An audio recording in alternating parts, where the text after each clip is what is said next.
গুরুত্বপূর্ণ, শুধু এখানে কনভেনশনটা হচ্ছে বলে না, অন্য কারণেও। প্রথমে বলে রাখি, আমি নৈকস্য নাস্তিক, কোন রকম অলৌকিকে আমার আস্থা নেই। তবু সকাল থেকে বহু মানুষ, আপনাদের প্রত্যেকেই মোবাইলে মেসেজ পাঠিয়ে যাচ্ছেন জন্মাষ্টমীর। সেই জন্মাষ্টমীর কথা শুনতে শুনতে, মানে মেসেজগুলো পেতে পেতে, ছোটবেলায় একটা গল্প মনে পড়ে গেল, জন্মাষ্টমীর গল্পটা। মানে বহু যুগ আগের কথা।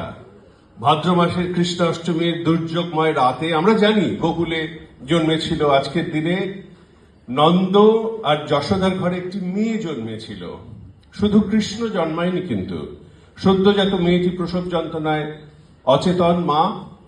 সেই রাত্রিরে প্রচন্ড বৃষ্টির মধ্যে একজন পুরুষ এসে তারও সেদিন সদ্যজাত সন্তানটিকে সেই মায়ের কাছে দিয়ে, কৃষ্ণকে দিয়ে, তার কাছ থেকে তার সদ্যজাত কন্যাটিকে নিয়ে চলে গেলেন কারাগারে। কেন না, সেখানে সেই রাজ্যের যে অত্যাচারী শাসক, আমরা নাম জানি কংস, সেই কংস জানতো যে তাকে যে বধ করবে তার জন্ম হবে সেই কারাগারে। তাই যতবার সেখানে শিশু সন্তান জন্ম নেয় তাকে ততবার সে হত্যা করে এবং সে ভাবে যে সে বেঁচে যাবে।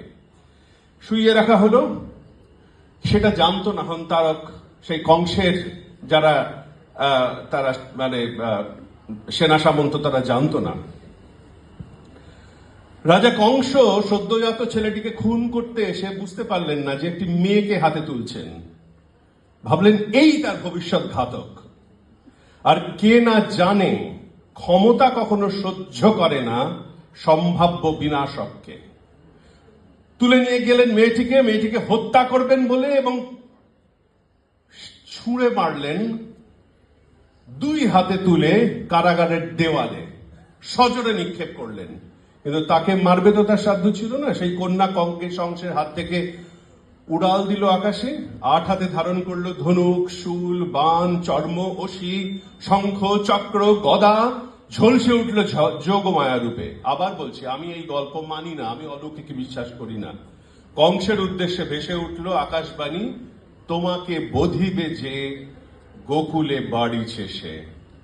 কেন বলছি? অনেকে বলছেন এই মেয়েটি যেন দধিচির হাড়, আত্মাহুতি দিয়ে বজ্র দিয়ে গেছে আমাদের। সে ফিনিক্স, অগ্নি স্নানে পুত হয়ে সারা সমাজে ছড়িয়ে দিচ্ছে তার অভাবনীয় উড়ান, তার আগুনে ডানায় অমোঘ আহ্বান যুগ বদলে। আমার মনে হচ্ছে সে ছিল মহামায়া। সে সুনিশ্চিত করে যাচ্ছে অত্যাচারী শাসকের সংহার, বিনাশ করে যাচ্ছে সেই ক্ষমতার অহংকার। ওই পৈশাচিক অত্যাচার তাকে কারাগারের দেওয়ালে ছুঁড়ে শেষ করে দেওয়ার অক্ষম প্রয়াস। 8 তারিখ রাত্রিরে যেটা হয়েছিল, অবহায় হয়ে, তিলোত্তমা হয়ে সেই মেয়েটি ছড়িয়ে পড়েছে কোটি কোটি মানুষের বুকের মধ্যে, আমার বুকের মধ্যে, আপনাদের বুকের মধ্যে, এবং ঘটে যাচ্ছে একটা স্বতঃস্ফূর্ত জন আন্দোলন, গণ অভ্যুত্থান। ভেবে দেখুন, অনেক বাজানো শুনেছেন, কিন্তু এরকম স্বতঃস্ফূর্ত ভেবে দেখুন তো, গত 15 দিনের মধ্যে কোনো বই উদ্বোধন হয়েছে কিনা, কোনো সিনেমার উদ্বোধন হয়েছে কিনা, কারো চেম্বার উদ্বোধন হয়েছে কিনা, কোনো একটা আনন্দ অনুষ্ঠানে আপনি গেছেন কিনা, জাননি। তখন সেগুলো সব বন্ধ হয়ে গেছে এবং মানুষ নিজেই বন্ধ করে দিয়েছে। যারা ভাবছেন হতে পারে, যেগুলো এক্সেপশন প্রুভস দ্য রুল, আমরা একটা এক্সেপশনাল সময়ের মধ্যে আছি। যারা ভাবছেন 8 আর 9 তারিখের রাত্রিরে একটা ভয়ঙ্কর ঘটনার উপসংহারে পৌঁছে গেছিল, আমি তাদের সঙ্গে একটু দ্বিমত পোষণ করি। সেটা একটা বয়ে চলা ঘটনার মাঝখানের একটা দাঁড়ি অথবা কমা, ফুল স্টপ নয়। শুধু ধর্ষণ সেই রাতে হয়নি, ধর্ষণটা হয়ে চলেছে আমাদের শিক্ষা ব্যবস্থায়, স্বাস্থ্য ব্যবস্থায়। আমাদের আজকে থেকে 3 বছর আগে যে মেডিকেল কাউন্সিলের ইলেকশন হয়েছিল, সেটাও ধর্ষিত হয়েছিল এবং সেটা এই মুহূর্তে আদালতের বিচারাধীন। আমরা সেটা নিয়ে আলোচনা করতে পারি না, সেটা ধর্ষণ ছিল না। এবং এই মেয়েটি কিছু জেনে ফেলেছিল বলে তাকে হত্যা করা হয়, ধর্ষিত করা হয়, এবং তারপরে যে জিনিসটা হয়ে চলেছে সেটাও ধর্ষণ। যারা দর্শক তারাও ধর্ষক।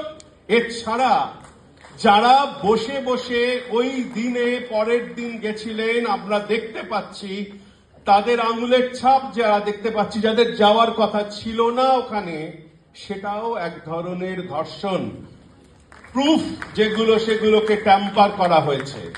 আর যারা আজকের এই আন্দোলনের ডাক দিয়েছ, জুনিয়র ডাক্তাররা, আমি মনে করি তোমরা হচ্ছ সেই উলঙ্গ রাজার শিশু।